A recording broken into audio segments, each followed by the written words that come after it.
Hi welcome to my channel. இன்றைக்கி இந்த வீடியோவில் கட்டிங் தான் பார்க்க போகிறோம். ப்ளவுஸ் கட்டிங் தான் பார்க்க போகிறோம். அது கூட சேர்ந்து நிறைய டிப்ஸ் வந்து ஷேர் பண்ணலான்னு இருக்கேன், என்னோடய எக்ஸ்பீரியன்ஸ். அண்ட் பிகினர்ஸ்க்கு வந்து இந்த வீடியோ ரொம்ப யூஸ்ஃபுல்லாக இருக்கும். எக்ஸ்பீரியன்ஸ் டெய்லர்ஸாக இருந்தீங்கன்னா இந்த விஷயங்கள் எல்லாமே உங்களுக்கு வந்து தெரிஞ்சிருக்கும். இந்த சின்ன சின்ன டிப்ஸ் வந்து பிகினர்ஸாக இருக்கிற டெய்லர்ஸ்க்கு வந்து கண்டிப்பாக யூஸ்ஃபுல்லாக இருக்கும்னு நினச்சி தான் நான் இந்த வீடியோ வந்து அப்லோட் பண்ணுறேன். இன்னும் சேனலுக்கு வந்து சப்போர்ட் பண்ண மறக்காதீங்க. சப்ஸ்கிரைப் பண்ணுங்கள், கூடவே இருக்கிற பெல் ஐக்கானையும் கிளிக் பண்ணிக்கோங்க. இது வந்து ஒரு கஸ்டமர் லைனிங் ப்ளவுஸ் ஒன்றும் அதோட நார்மல் ப்ளவுஸ் ஒன்றும் வந்து கொடுத்துருந்தாங்க. லைனிங் ப்ளவுஸில் கொடுத்துருக்க அந்த லைனிங் மெட்டீரியல் பார்த்திங்கன்னா 1 மீட்டர் இருந்தது. நார்மல் ப்ளவுஸில் கொடுத்த மெட்டீரியல் வந்து 80 சென்டிமீட்டர் தான். நான் எப்போவுமே வந்து கொடுக்கறதுக்கு முன்னாடி நான் எவ்வளோ மீட்டர் கொடுத்துருக்காங்க, 1 மீட்டர் தான் கொடுத்துருக்காங்களா அப்படின்றத நான் எப்போவுமே செக் பண்ணுவேன். செக் பண்ணிவிட்டு தான் வாங்கிப்பேன். ஓகே, இந்த ப்ளவுஸ்க்கு இந்த சைஸ்க்கு நம்மளுக்கு 80 சென்டிமீட்டரில் ஸ்டிச் பண்ண முடியும்னா நான் வாங்கிப்பேன். ஓகே, இதுக்கு வந்து நம்மளுக்கு துணி பத்தாது அப்படின்னா நான் முதல்லே கேட்டுருவேன்.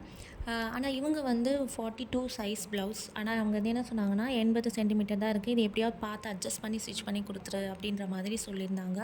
சரி, இவங்க வந்து ரெகுலர் கஸ்டமராக இருக்காங்க, சரி இந்த மாதிரி கேட்குறாங்க அப்படின்னு சொல்லிவிட்டு நானும் வாங்கி வச்சுக்கிட்டேன். ஆரம்பத்தில் பார்த்திங்கன்னா இந்த மாதிரி நான் செக் பண்ண மாட்டேன். லைக் 2-3 ப்ளவுஸ் வந்து கொடுத்துருவாங்க. நம்மளுக்கு மெட்டீரியல் வந்து ஓப்பன் பண்ணி பார்க்கும்போது தான் நம்மளுக்கு அது வந்து கம்மியான கிளாத் மெட்டீரியல் பத்தாது அப்படின்றது தெரிய வரும். 80 சென்டிமீட்டர் கொடுத்துருப்பாங்க, சைஸ் வந்து பெருசாக இருக்கும். ஸோ நம்மளால் ஸ்டிச் பண்ண முடியாதுன்ற மாதிரி தெரியும். அப்போது நான் என்ன பண்ணுவேன்னா ஒரு 1/2 மீட்டர் கிளாத் வந்து நம்மளே வாங்கி அதுக்கப்புறம் அதில் வந்து ஃப்ரண்ட்டில் பட்டிக்கு அட்டாச் பண்ணுற மாதிரிலாம் வச்சு அட்ஜஸ்ட் பண்ணி ஸ்டிச் பண்ணி கொடுத்துருக்கேன். பட் இப்போது அந்த மாதிரிலாம் எதுவும் ஃபாலோ பண்ணுறது கிடையாது. கொஞ்சம் கொஞ்சம் சேஞ்சஸ் நம்ம பண்ணாலுமே நம்ம 80 சென்டிமீட்டரில் கூட ஒரு 44 சைஸ் வரைக்கும் கூட நம்ம தாராளமாக ஸ்டிச் பண்ணி கொடுக்கலாம். என்னென்ன மாதிரிலாம் சேஞ்சஸ் கட்டிங்கில் நம்ம பண்ணோம் அப்படின்னா நம்ம ஸ்டிச் பண்ணி கொடுக்கலான்றதை நான் கண்டிப்பாக இந்த வீடியோவில் நான் சொல்கிறேன். ஸ்லீவ் வந்து நான் மார்க் பண்ணியாச்சு. எப்போவுமே நம்மளுக்கு கொடுத்துருக்க மெட்டீரியல், நம்ம கட் பண்ணக்கூடிய மெட்டீரியலும் ப்ளவுஸ் பிட்டும் நல்லா நீட்டாக அயர்ன் பண்ணிவிட்டு நம்ம வந்து கட் பண்ண ஸ்டார்ட் பண்ணலாம். என்னோடய வீடியோஸில் நான் நிறைய சொல்லியிருக்கேன். அந்த மாதிரி நம்மளுக்கு பண்ணும்போது இந்த சுருக்கங்கள்லாம் இல்லாமல் கட்டிங்கும் நம்மளால் சீக்கிரம் பண்ண முடியும். அதே மாதிரி நம்மளுக்கு நீட்டாக இருக்கும். கட் பண்ணும்போது எந்த ஒரு மிஸ்டேக்ஸும் அதிகமாக வராது. நம்ம கட் பண்ணுற மெட்டீரியலையும் கொஞ்சம் அயர்ன் பண்ணி நம்ம எடுத்துக்கணும். இப்போ டபுள் ஃபோல்ட் பண்ணுறோம் அப்படின்னா அந்த இடத்துல நல்லா ஒரு அயர்ன் பண்ணிட்டோம் அப்படின்னா நம்ம பேக் கட் பண்ணும்போது ஈஸியாக இருக்கும். அதே மாதிரி நம்ம ஸ்லீவ் கட் பண்ணும்போது ஒரு அயர்னிங் பண்ணிவிட்டு நம்ம ஸ்டார்ட் பண்ணோம் அப்படின்னா கட்டிங்கில் எந்த ப்ராப்ளமும் வராது. 80 சென்டிமீட்டர் ப்ளவுஸில் மெயினாக வர ப்ராப்ளம் வந்து ஸ்லீவ் வந்து நம்மளுக்கு பத்தாது. ஸ்லீவ் ரவுண்ட் வந்து ஒரு 9 கிட்ட போகுது அப்படின்னா நம்மளுக்கு ஸ்லீவ் பத்தாது, நம்மளுக்கு ஒட்டு போடுற மாதிரி தான் வரும். அப்போ நம்ம கட் பண்ணும்போது மீதி இருக்கிற கிளாத்லேயே ஸ்லீவ்க்கு வந்து ஒட்டு போடுறதுக்கு துணி எல்லாமே ஒரு 2 இன்ச் அளவுக்கு 2 பக்கமும். ஒரு ஸ்லீவ்க்கு வந்து பார்த்திங்கன்னா ஒரு சைட் ஸ்லீவ் பார்த்திங்கன்னா 2 கிளாத் வந்து 2 இன்ச்சில் தேவைப்படும். அதே மாதிரி 4 பிட்ஸ் அந்த அளவுக்கு வந்து நம்மளுக்கு தேவைப்படும் ஸ்லீவ் ஒட்டு போடுறதுக்கு. ஸோ ஸ்லீவ்ஸ் மடித்து அடிக்கிறதுக்கு முன்னாடி இந்த ஒட்டுலாம் போட்டுட்டு அதுக்கப்புறம் நம்ம மடித்து அடிக்கணும். ஸோ அது வந்து நம்ம மறக்க. அப்புறம் பேக் பார்ட்டில் ஒரு 1.5 இன்ச் 2 இன்ச் அளவுக்கு நம்ம மார்க் பண்ணி நம்ம மடித்து அடிப்போம் இல்லையா, அதுக்கு வந்து நம்ம மெட்டீரியல் வந்து கம்மியாக இருந்தது அப்படின்னா நம்ம எக்ஸ்ட்ரா வேறு ஏதாவது கட் பண்ணி கிளாத் மீந்திருக்கும் இல்லையா, அதில் வந்து நம்ம 2 இன்ச் கிளாத் 2.5 இன்ச் கிளாத் எடுத்து நம்ம இந்த மெட்டீரியலோட அடித்து திருப்பி மடித்து அடிக்கலாம். ஸோ அது பேக் சைடில் தான் போயிடும், நம்மளுக்கு வந்து தெரியாது. அந்த மாதிரியான சில கரெக்ஷன்ஸ் பண்ணும்போது அந்த 2 இன்ச் அளவு கிளாத் நம்மளுக்கு கிடைக்கும். ஃப்ரண்ட் பார்ட் கட் பண்ணுறது போது எந்த ப்ராப்ளமும் வராது. பேக் அண்ட் ஸ்லீவில் தான் நம்ம அட்ஜஸ்ட்மெண்ட் பண்ண முடியும். அதே மாதிரி பட்டியில் அட்ஜஸ்ட்மெண்ட் பண்ணலாம். ஃப்ரண்ட்டில் நம்ம எந்த அட்ஜஸ்ட்மெண்ட்டும் நம்மளால் பண்ண முடியாது. ஏன்னா டாட்டில் வந்து எந்த சேஞ்சஸும் நம்ம பண்ணக்கூடாது, சைஸே வந்து மாறி போயிடும். முடிஞ்ச வரைக்கும் பேக் பார்ட்டில் கொஞ்சம் மடித்து அடிக்கிறதுல வேறு கிளாத் வைக்கிறது, அதே மாதிரி பட்டியில் வந்து ஒரே மாதிரி கலரில் இருக்கிற கிளாத் வைக்கிறது, அதுமாதிரி ஊக்குப்பட்டி ஐப்பட்டி கூட வேறு கலர் வைக்கலாம். அது உள்ளே தான் இருக்கும், அது அவனுக்கு தெரியாது. அதாவது ரொம்ப கிளாத் பத்தலை அப்படின்னா இந்த மாதிரியான சின்ன சின்ன கரெக்ஷன்ஸ் வந்து நம்ம பண்ணிக்கலாம். ஸோ அது பெரிய அளவில் நமக்கு தெரியாது. ஊக்குக்கு வந்து நம்ம பேக் சைடில் தான் போயிட போகுது, வெளியே தெரிய போகிறதில்ல. ஸோ அதுக்கு வந்து நம்ம வேறு கிளாத் வைக்கலாம். கிடைக்கிற இதில் கிளாத்தில் க்ராஸ் பீஸ்க்கு வந்து கண்டிப்பாக நம்மளுக்கு என்ன கொடுத்துருக்காங்களோ அதில் தான் நம்ம வைக்க முடியும். ஸோ க்ராஸ் பீஸில் நம்மளால் காம்ப்ரமைஸ் பண்ண முடியாது. எந்தெந்த விஷயங்கள் எல்லாத்துலேயும் நம்ம பண்ண முடியும் அப்படின்றத வந்து நம்ம பார்த்து கரெக்டாக கட் பண்ணணும். பேக் பார்ட் ஸ்லீவில் ஊக்குப்பட்டி அடிக்கிறதுல. ஸோ ப்ளவுஸ் பட்டியில் கூட நம்ம லைனிங் கிளாத் வந்து உள்ளே நம்ம எக்ஸ்ட்ராவாக வச்சுட்டு ஒரு திக்னஸ்க்காக நம்ம வச்சுக்கலாம். ஸோ இந்த மாதிரியான விஷயங்கள் நம்ம ஃபாலோ பண்ணோம் அப்படின்னா 80 சென்டிமீட்டர் கொடுத்தா கூட நம்ம வந்து ஸ்டிச் பண்ணி கொடுக்கலாம். பேக் பார்ட் வந்து நான் மார்க் பண்ணிகிட்ருக்கேன். பேக் வந்து நம்ம லென்த் வந்து நம்ம செக் பண்ணும்போது பார்த்திங்கன்னா டாட் எங்கே பிடிச்சிருக்காங்களோ ஷோல்டரோட சென்டர் அதை வச்சு தான் நம்ம வந்து ஃபுல் லென்த் வந்து நம்ம மார்க் பண்ணி அலவன்ஸ்க்கு நம்ம விடணும். நிறைய வந்து ஸ்டிச் பண்ணிகிட்ருக்கும் போது நிறைய பேருக்கு வந்து டயர்டாக இருக்கும். இவ்வளோ ஹவர்ஸ் வந்து ஸ்டிச் பண்ணுறோம் அப்படின்ற மாதிரி டயர்டாக இருக்கும். ஸோ அதனால் வந்து ஒரு நாளைக்கு நம்ம ஸ்டிச் பண்ணல, 2 நாள் ஸ்டிச் பண்ணல, ஒரு நாளைக்கு நம்ம ஸ்டிச் பண்ணாமல் விட்டுட்டோம் அப்படின்னா அடுத்த நாளும் அதே மாதிரி தான் தோணும். அதனால நான் வந்து என்ன பண்ணுவேன்னு பார்த்தீங்கன்னா, டெய்லியுமே வந்து இவ்வளோ ஹார்ஸ் வந்து நான் ஸ்டிச் பண்ணணும். ஏதாவது ஒண்ணு ஸ்டிச் பண்ணேன். இப்போ நாங்களுக்கு ஆர்டர்ஸ் வருது அப்படின்னா மட்டும் நம்ம ஸ்டிச் பண்ணுறோம் அப்படின்னா, ஆர்டர்ஸ் வரல அப்படின்னா நம்ம ஸ்டிச் பண்ணல அப்படின்னா, அதே வந்து நம்மளுக்கு ப்ராக்டிஸ் இல்லாம போயிடும். ஸோ ஆர்டர்ஸ் இல்லாத டைமில் நமக்கு ஏதாவது பெண்டிங் கிளாத் ஸ்டிச் பண்ணாம இருக்கிறது, நம்ம ஃபேமிலிக்கு யாருக்காவது ஸ்டிச் பண்ணி கொடுக்குறது, இந்த மாதிரியான விஷயங்கள் வந்து கண்டிப்பாக நம்ம ஃபாலோ பண்ணிகிட்டே இருக்கணும். அந்த மாதிரி பண்ணும்போது பார்த்திங்கன்னா, நம்மளுக்கு ப்ராக்டிஸும் இருக்கும். அந்த டயர்ட் லைக் நம்மளுக்கு எனக்கு அந்த ஒரு தாட் வந்து வராது. ஒரு நாளைக்கு நம்ம ஸ்டாப் பண்ணா கூட அதே வந்து கன்டின்யூ பண்ணுறதுக்கான வாய்ப்புகள் நெறைய இருக்கு. ஸோ டெய்லியும் வந்து ஸ்டிச் பண்ணுற மாதிரி நம்ம பார்த்துக்கணும். நான் வந்து என்ன பண்ணுவேன் அப்படின்னு பார்த்தீங்கன்னா, 1 ஹவர் ஒன்ஸ் அலார்ம் மாதிரி வச்சுப்பேன். எதுக்குன்னு பார்த்தீங்கன்னா, 1 ஹவர்ல அலாரம் அடிக்குதுன்னா, 1 ஹவர் நான் உட்காந்து ஸ்டிச் பண்ணேன், இல்ல கட்டிங் பண்றேன் அப்படின்னா, அந்த ஒரு 5 to 10 மினிட்ஸ் பிரேக் எடுத்துக்கிட்டு, சும்மா ஒரு வாக்கிங் மாரி போறது. நான் வெளியலாம் சொல்லல. ஜஸ்ட் வீட்டுக்குள்ளேயே சும்மா ஒரு வாக்கிங் மாரி, தண்ணி குடிக்கிறது, நம்ம ஃப்ரூட்ஸ் கட் பண்ணி சாப்பிட்றது, ஜூஸ் குடிக்கிறது, இந்த மாதிரியான விஷயங்கள். கொஞ்சம் ரெஸ்ட் எடுக்கிறது, ரிலாக்ஸ் பண்ணிக்கிறது, அந்த மாதிரியான பண்ணிவிட்டு, நம்ம திரும்பியும் வந்து ஸ்டிச் பண்ண, இல்ல கட் பண்ண ஸ்டார்ட் பண்ணோம் அப்படின்னா, நம்மளுக்கு ரொம்ப டயர்டா ஃபீல் ஆகாது. இது வந்து சின்ன டிப் தான். நீங்க கொஞ்சம் ட்ரை பண்ணி பாருங்க. அதே மாதிரி இதெல்லாம் நான் வந்து எனக்காக நான் ஃபாலோ பண்ணிட்டுறது தான். நான் ஜஸ்ட் ஷேர் பண்ணுறேன். இது உங்களுக்கு கொஞ்சம் யூஸ்ஃபுல்லாக இருந்துச்சு அப்படின்னா, நீங்களும் கொஞ்சம் ட்ரை பண்ணி பாருங்கள். நைட் வந்து ஒரு நோட்டில் எழுதுகிற பழக்கத்தை நீங்கள் வச்சுக்கோங்க. இன்றைக்கி நம்ம என்னென்னலாம் ஸ்டிச் பண்ணோம், எவ்வளோ ப்ரொடக்டிவாக இருந்தோம் அப்படின்றத நம்ம நமக்கு தெரியும் இல்லையா? ஸோ நம்ம இன்றைக்கி என்ன பண்ணோம், இன்றைக்கி நம்ம என்னென்னலாம் ஸ்டிச் பண்ணோம் அப்படின்றத நம்ம பார்க்கணும் இல்லையா? அது நம்ம பண்ணும்போது ஓகே நம்ம இவ்வளோ ஸ்டிச் பண்ணியிருக்கோம் இன்றைக்கி, நாளைக்கு இதை விட கொஞ்சம் அதிகமாக ஸ்டிச் பண்ணலாம், நாளைக்கு என்ன ஸ்டிச் பண்ணலான்றது ஒரு ஐடியா அந்த மாதிரிலாம் நம்மளுக்கு வரும். ஸ்டிச் பண்ணலை அப்படின்னா நம்மளுக்கு அந்த ஒரு தாட்டே வராது. ஓகே இன்றைக்கி நம்ம ஸ்டிச் பண்ணல, நாளைக்கும் அப்படியே விட்டுடலாம் அப்படின்ற மாதிரி தோணும். இந்த மாதிரி எழுதும்போது நம்மளுக்கு ஒரு சாட்டிஸ்ஃபேக்ஷன் இருக்கும். ஓகே நம்ம ப்ரொடக்டிவாக இருந்திருக்கோம், நாளைக்கும் இதே மாதிரி நம்ம பண்ணலாம் அப்படின்னு. இதில் வந்து ப்ரைமரியாக நம்ம எவ்வளோ ஹார்ஸ் நம்ம டைம் ஸ்பெண்ட் பண்ணியிருக்கோம், என்னென்ன மெட்டீரியல் என்னென்னலாம் ஸ்டிச் பண்ணியிருக்கோம், ப்ளவுஸா சுடிதாரா இல்லை காலர் குர்த்தி என்ன ஸ்டிச் பண்ணியிருக்கோம் அப்படின்றத நம்ம பார்க்கணும். இன்கம் வைஸ் நம்ம பார்க்கும்போது பார்த்திங்கன்னா, இன்றைக்கி நம்ம இவ்வளோ ஸ்டிச் பண்ணியிருக்கோம், நம்மளுக்கு இன்றைக்கி இன்கம் அந்தளவுக்கு வரலையே, ஸோ நாளைக்கு வந்து நம்மளுக்கு இன்கம் வருமா வராதான்னு தெரியாது. ஓகே இன்கம் வரல, நம்ம ஸ்டிச் பண்ணுறது ஸ்டாப் பண்ணிடலாம் அப்படின்னு ஸ்டாப் பண்ணிடுவோம். அப்படி நம்ம பண்ணோம் அப்படின்னா நம்மளுக்கு ஃப்யூச்சரில் ஆர்டர்ஸும் வராது. நம்ம எந்த அளவுக்கு நம்ம ப்ராக்டிஸ் பண்ணிகிட்டே இருக்கோமோ அந்த அளவுக்கு நம்மளுக்கும் ஒரு எக்ஸ்பீரியன்ஸ் கிடைக்கும். இப்போ நம்மளுக்கு ஆர்டர்ஸ் வராத டைமில் நம்ம தெரியாத விஷயங்களை நம்ம ப்ராக்டிஸ் பண்ணுறதுக்கு நம்ம டைம் ஒதுக்கிக்கலாம். ஸோ ப்ராக்டிஸ் டைம் மாதிரி ஒரு கற்றுக்கிற ஒரு டைமாக நம்ம எடுத்துக்கிட்டு நம்ம ட்ரை பண்ணலாம். நம்ம ஸ்டிச் பண்ணாத விஷயங்களை நம்ம சர்ச் பண்ணி அதை நம்ம யூடியூப்பில் நிறைய வீடியோஸ் இருக்குது, அதை நம்ம பார்த்து நம்ம ஒரு மெட்டீரியலுக்கு நம்ம வாங்கி கூட ட்ரை பண்ணலாம்.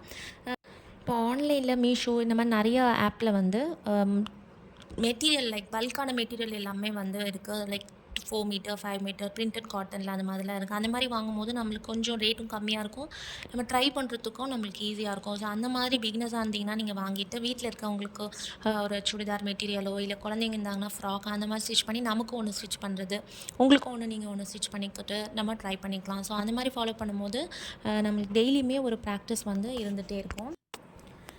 ஸ்டிச் பண்ணும்போது நிறைய பேருக்கு பாடி பெயின் இருக்கும், பேக் பெயின் இருக்கும், அந்த மாதிரிலாம் நிறைய பேருக்கு இருக்கும். ஸோ அதை நம்ம என்ன பண்ணலாம் அப்படின்னா, ஒரு 1 ஹவர் 1 1/2 ஹவர்ஸ் நம்ம ஸ்டிச் பண்ணுறோம் அப்படின்னா, நம்ம ஸ்டிச் பண்ண வேண்டியது எல்லாமே பண்ணிவிட்டு அடுத்து வந்து ஒரு 1/2 அன் ஹவர் 45 மினிட்ஸ் வந்து நம்ம ஸ்டிச் பண்ண ப்ளவுஸ்க்கு வந்து ஊக்கு தைக்கிறது, நம்மளுக்கு வேறு ஏதாவது கை வேலைகள் ப்ளவுஸ் வந்து பேட்ச் ஒர்க் பண்ணுறீங்க அப்படின்னா அந்த மாதிரி பால்ஸ்லாம் வைப்பாங்க இல்லையா, ஸ்டோன்ஸு அந்த மாதிரி வந்து வைக்கிறது, ஸ்டிச் பண்ணுறது, இந்த மாதிரி வேலைகள் ஜஸ்ட் காலை வந்து ஒரு டேபிள் மேலே வச்சுட்டு நம்ம உட்காந்துட்டு பண்ணுற மாதிரி நம்ம ஒரு ஒர்க்கை வந்து பிரிச்சுக்கிட்டு நம்ம பண்ணோம் அப்படின்னா நம்மளுக்கு பெயின் வந்து அந்தளவுக்கு இருக்காது. ஒரே மாதிரியான ஒர்க்கை நம்ம பண்ணிகிட்டே இருந்தோம் அப்படியே நம்மளுக்கும் கொஞ்சம் போர் அடிச்சிடும், லைக் டயர்ட் ஆகிடும். இந்த மாதிரி கொஞ்சம் மாற்றி மாற்றி இப்போ கட்டிங் கொஞ்சம் பண்ணுறோன்னா கொஞ்சம் நேரத்தில் நம்ம 2 ப்ளவுஸ் கட் பண்ணோன்னா இருக்கிற எல்லாமே வந்து ஒரே டைமில் கட் பண்ணோம் அப்படின்னா டயர்ட் ஆகிடும், திருப்பி உட்காந்து ஸ்டிச் பண்ண முடியாது.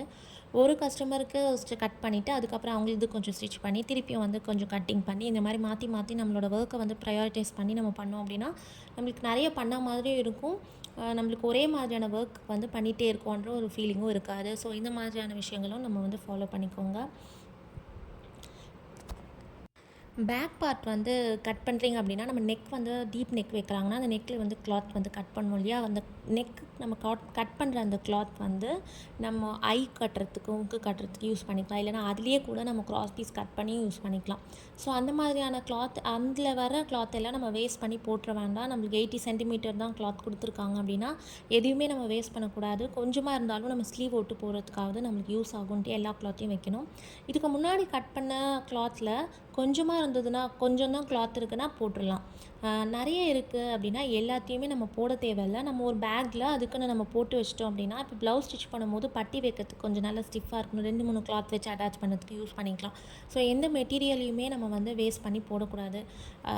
நம்ம வேஸ்ட் பண்ணாமல் நம்ம அதை எடுத்து வைக்கும்போது இன்னொரு கிளாத் கட் பண்ணும்போது நமக்கே தெரியாது நிறைய இடத்துல நம்மளுக்கு யூஸ் ஆகும்.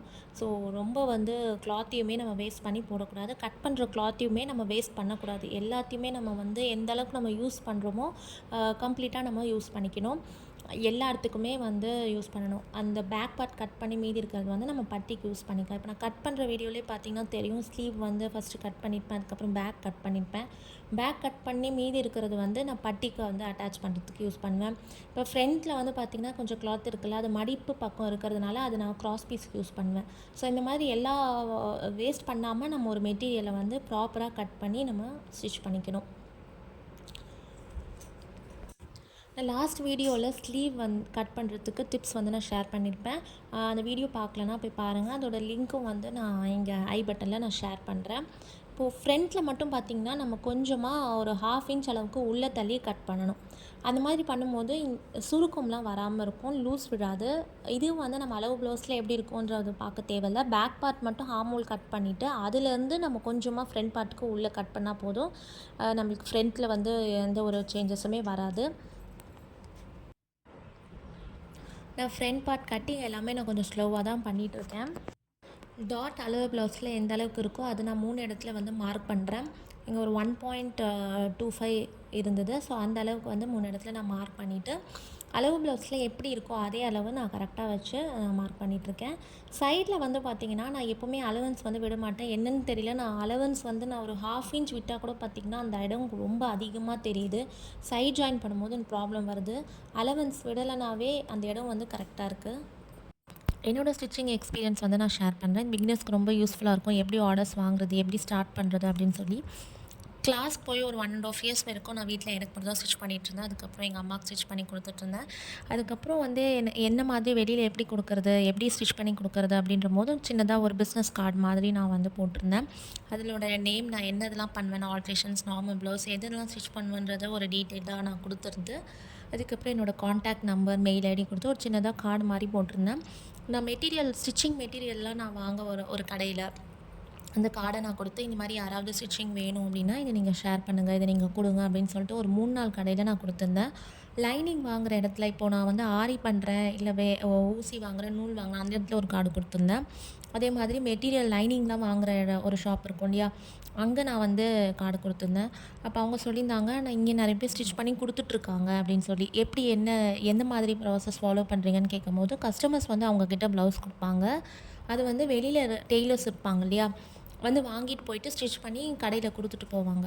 அப்போ நான் கார்டை கொடுத்துட்டு நானும் வந்து ஸ்டிச் பண்ணுவேன் அப்படின்னு சொல்லியிருந்தேன். அவங்க சொன்னாங்க, நிறைய பேர் இந்த மாதிரி தான் வந்து ஸ்டிச் பண்ணுறேன்னு வாங்கிட்டு போகிறாங்க, நிறைய கரெக்ஷன்ஸ் வருது, க்ராஸ் கட்டிங் அது வந்து ஸ்ட்ரைட்டாக கட் பண்ணிடுறாங்க, கஸ்டமர்ஸ்க்கு வந்து அது கம்ஃபர்டபுளாக இல்லை அப்படின்ற மாதிரி சொல்கிறாங்க. அது மாதிரி சொன்னாங்க. ஃபஸ்ட்டு கம்ப்ளைண்ட் மாதிரி தான் சொன்னாங்க. அவங்களுக்கு எனக்கு கொடுக்க விருப்பம் இல்லை. நான் சொன்னேன், நான் உங்களுக்கு ஒன்று கொடுங்க, நான் ஸ்டிச் பண்ணி காமிக்கிறேன், அதுக்கப்புறம் உங்களுக்கு விருப்பம் இருந்தால் நீங்கள் கண்டினியூ பண்ணுங்கள் அப்படின்னு சொல்லியிருந்தாங்க. சரி, உங்களுக்கு இந்த மாதிரி க்ராஸ் கட்டிங்கோ நார்மல் கட்டிங்கோ டிஃப்ரென்ஸ் தெரியுமா, நீங்கள் இந்த பைப்பிங்லாம் வைப்பீங்களா, அந்த மாதிரி 4-5 கேள்வி கேட்டாங்க. அதில் நான் பண்ணுவேன் அப்படின்னு சொன்னேன். சரி அப்படின்னு சொல்லிவிட்டு நான் வந்துட்டேன். எனக்கு எந்த மெட்டீரியலும் ப்ளவுஸோட ஆர்டர்ஸ் கொடுக்கல. அன்றைக்கி ஈவினிங் வந்து கால் பண்ணி அந்த மாதிரி ஒரு ப்ளவுஸ் ஸ்டிச் பண்ணுறது இருக்குது, வந்து வாங்கிட்டு போங்க அப்படின்னு சொல்லியிருந்தாங்க. சரி, நான் வந்து அதுக்கப்புறம் நான் வாங்கிட்டு வந்துட்டு ஸ்டிச் பண்ணேன். இப்போ என்கிட்ட என்ன சொன்னாங்கன்னா, பக்காவாக ஒரு ப்ளவுஸ் கம்ப்ளீட் பண்ணி கொடுக்கணும். லைக் கொக்கி, ஹை தைக்கிறது எல்லாமே முடிச்சு கொடுக்கணும். ஹெம்மிங் பண்ணியிருந்தால் ஹெம்மிங்லேருந்து பண்ணணும். நார்மல் ப்ளவுஸுக்கு வந்து 100 ருபீஸ், லைனிங் நீங்கள் ஸ்டிச் பண்ணி கொடுக்குறதா இருந்தால் 150 கொடுப்பேன் அப்படின்னாங்க. அந்த லைனிங்கில் பஃப் வைக்கிறாங்க, பைப்பிங் வைக்கிறாங்க அப்படின்னா எந்த எக்ஸ்ட்ரா சார்ஜஸ்லாம் கொடுக்க மாட்டாங்க. லைனிங்கும் ஸ்டிச் பண்ணுறதா இருந்தால் எக்ஸ்ட்ரா ஒர்க் எதுவாக இருந்தாலும் கொடுக்க மாட்டாங்க. 150னா லைனிங்க்கு 150 தான், நார்மலுக்கு 100. ஸோ இந்த மாதிரி தான் சொல்லியிருந்தாங்க. எனக்கு அப்போ ஓகேன்னு சொல்லிட்டு தான் நான் வந்து ஸ்டிச் பண்ண ஆரம்பித்தேன். ஏன்னா நம்மளுக்கு ஒரு எக்ஸ்பீரியன்ஸ் வேணும்னா நம்ம ஸ்டிச் பண்ணால் தான் நம்மளுக்கு கிடைக்கும். அதனால் நான் ஓகே சொல்லிவிட்டு வாங்கிட்டேன். இது ஏன் நான் ஷேர் பண்ணுறேன்னா, பிகினர்ஸ்க்கு வந்து இந்த மாதிரி கற்றுக்கிட்டு, அதுக்கப்புறம் வீட்ல ஸ்டிச் பண்ணிவிட்டு, அது எப்படி ஆர்டர்ஸ் எடுக்கிறது, என்ன மாதிரி ஃபாலோ பண்ணுறதுன்றது ஐடியா இல்லாமல் இருக்கிறவங்களுக்கு இது கொஞ்சம் யூஸ்ஃபுல்லாக இருக்கும். இந்த மாதிரி நீங்கள் கார்ட் போடுறது, கடையில் சொல்கிறது, இல்லை தெரிஞ்சவங்களுக்கு மூலியமாக நீங்கள் சொல்லி, "ஒண்ணு குடுங்க, நான் ஸ்டிச் பண்ணி குடுக்குறேன். அடுத்தது உங்களுக்கு வந்து கரெக்ட்டா இருந்ததுன்னா நீங்க குடுங்க." அப்படின்ற மாரி நம்ம சொல்லி கூட ஆர்டர்ஸ் வந்து வாங்கலாம். இந்த மெத்தடும் நீங்க ஃபாலோ பண்ணலாம். நான் அது ஃபாலோ பண்ணி, எனக்கு அந்த கடையிலேருந்து ஒரு நெறைய ப்ளவுஸ் வந்து நான் ஸ்டிச் பண்ணி குடுத்துருந்தேன். நான் ஆரம்பத்தில வந்து பார்த்திங்கன்னா, ஒரு நாளைக்கு ஒரு ப்ளவுஸ் கம்ப்ளீட் பண்ணுவேன். அவ்வளோதான். கம்ப்ளீட்டாக பண்ணிடுவேன். கொக்கி ஐ தைக்கிறதுலேருந்து முடிச்சுருவேன். ஒரு நாளைக்கு ஒரு ப்ளவுஸ் தான் நான் தச்சுட்ருந்தேன். அந்த மாதிரி தான் நான் ஸ்டிச் பண்ணிட்டுருந்தேன். இவங்க கிட்ட ஆர்டர்ஸ் வாங்கிட்ட பிறகு வந்து பார்த்திங்கன்னா, முதல்ல ஒரு ப்ளவுஸ், அதுக்கப்புறம் 2 ப்ளவுஸ் அந்த மாரி குடுத்தாங்க. அதுக்கப்புறம் வந்து திரும்பி ப்ளவுஸ் வந்திருக்குன்றபோது, எனக்கு வந்து ஒரு 7 ப்ளவுஸ், 8 ப்ளவுஸ் ஒண்ணா குடுத்தாங்க. ஒண்ணா குடுத்துட்டு 2 நாள்ல நீங்க வந்து தச்சு குடுக்கணும் அப்படின்ற மாரி சொன்னாங்க. நம்ம இதெல்லாம் ஆரம்பத்தில ஓகே, இந்த மாதிரிலாம் வரும்னு நமக்கு தெரியாது. ஓகேங்க, நான் ட்ரை பண்ணுறேன் அப்படின்னு சொல்லி நான் வாங்கிட்டு வந்தேன். வாங்கிட்டு வந்து ஓகே, நம்மளுக்கு ப்ளவுஸ் வந்து ஒரு 2 நாள்ல குடுக்கணும் அப்படின்னா, ஒரு நாளைக்கு ஒரு 2 அந்த மாதிரி கம்ப்ளீட் பண்ண ஆரம்பிச்சேன். அதுக்கப்புறம் ஈவினிங் மேல உட்காந்து ஒரு ஒரு 2 ப்ளவுஸ், மார்னிங்கில வந்து ஒரு 2 ப்ளவுஸ் அந்த மாதிரி கம்ப்ளீட் பண்ணி 2 நாள்ல நான் குடுத்துட்டேன். அப்பதான் நமக்கே தெரியும். அப்பதான் எனக்கே தெரியும், ஓகே, ஒரு நாளைக்கு நம்ம ஒரு 3 ப்ளவுஸ், 4 ப்ளவுஸ் கூட ஸ்டிச் பண்ணுற கெப்பாசிட்டி இருக்கு. நம்ம தான் வந்து ட்ரை பண்ணல அப்படின்னு. நமக்கு அந்த மாதிரி ஒரு சிச்சுவேஷன் வரும். நம்ம அத கரெக்ட்டா யூஸ் பண்ணிக்கணும். அப்பதான் நம்மளுக்கே தெரியும், ஓகே, நம்மளால இதெல்லாம் பண்ண முடியும் அப்படின்னு சொல்லிட்டு ஒரு கான்ஃபிடென்ட் வரும். ஓகே, நம்மளாலயும் ஒரு நாளைக்கு ஒரு 4 ப்ளவுஸ் வந்து கண்டிப்பா ஸ்டிச் பண்ணிடலாம் அப்படின்ற ஒரு கான்ஃபிடன்ஸ் வந்து நான் வந்து குடுத்துட்டேன். எந்த ஒரு கரெக்ஷன்ஸும், கம்ப்ளைண்ட்ஸும் வரல. அதே மாதிரி வந்து ஒரு 3 lining blouse, 2 normal blouse, 3 lining blouse, 4 lining blouse, ஒரு 4 நார்மல் ப்ளவுஸ், அது மாதிரி பல்காவே குடுத்துட்ருந்தாங்க. நானும் வந்து ஸ்டிச் பண்ணி குடுத்துட்ருந்தேன். குடுக்கும்போது தான் தெரியுது, ஓகே, கம்மி டைம்லேயும் நம்ம இவ்வளோ ப்ளவுஸ் நம்மளால ஸ்டிச் பண்ண முடியுது அப்படின்னு சொல்லிட்டு. இந்த மாதிரியான ஆர்டர்ஸ்லாம் வரும்போது, நமக்கும் ஸ்டிச் பண்ண முடியுன்ற ஒரு கான்ஃபிடென்ஸும் வரும். நம்மளும் அடுத்தடுத்து நம்ம நெறைய ஆர்டர்ஸ் எப்போ வரும்னு வெயிட் பண்ணுற மாதிரி இருக்கும். இதெல்லாம் வந்து சின்ன சின்ன டிப் தான். இந்த மாதிரியும் உங்களுக்கு வீட்ல வந்து ஆர்டர்ஸ் குடுக்கலனா கூட, நீங்க இந்த மாதிரி வெளிய வந்து நீங்க நெறைய பேர்கிட்ட கார்ட குடுத்து நீங்க இது பண்ணிக்கலாம். இப்போ நான் அந்த ஏரியாலேருந்து வந்துட்டேன். இப்போ வீட்லயே வந்து நெறைய பேர் குடுக்குறாங்க. அதுவே எனக்கு கரெக்ட்டா தான் இருக்கு. ஓகேவா போகுது. ப்ளவுஸு ஆல்மோஸ்ட் கட் பண்ணி முடிச்சுட்டேன். இப்போ நான் கிராஸ் பீஸ்க்கு தான் நான் கிளாத் கட் பண்ணிகிட்ருக்கேன். கிராஸ் பீஸ் கட் பண்ணி முடிச்சுட்டு, என்ன ப்ளவுஸ் கட் பண்ணுறோமோ, அதில் கரெக்டாக நம்ம அரேஞ்ச் பண்ணி வச்சுக்கணும். இப்போ லைனிங்னா, அந்த லைனிங் துணியோட நம்ம மெயின் மெட்டீரியலை கரெக்டாக கட் பண்ணி நம்ம ரெடியாக வச்சுட்டோம் அப்படின்னா, ஸ்டிச் பண்ணும்போது ஈஸியாக இருக்கும். நான் கீழேருந்து நான் வைப்பேன்னா, மேலே வந்து கிராஸ் பீஸ், அதுக்கப்புறம் ஐப்பட்டி, உப்பட்டி, ஸ்லீவு, பேக் பார்ட், அதுக்கப்புறம் ஃப்ரண்ட் பார்ட், அதுக்கப்புறம் பட்டி அட்டாச் பண்ணது, இந்த மாதிரி நான் லைனாக வச்சுப்பேன். என்ன ஸ்டிச் பண்ணுறேனோ அதுக்கு முன்னாடி லோட் பண்ணிவிட்டு ஸ்டிச் பண்ணிடுவேன்.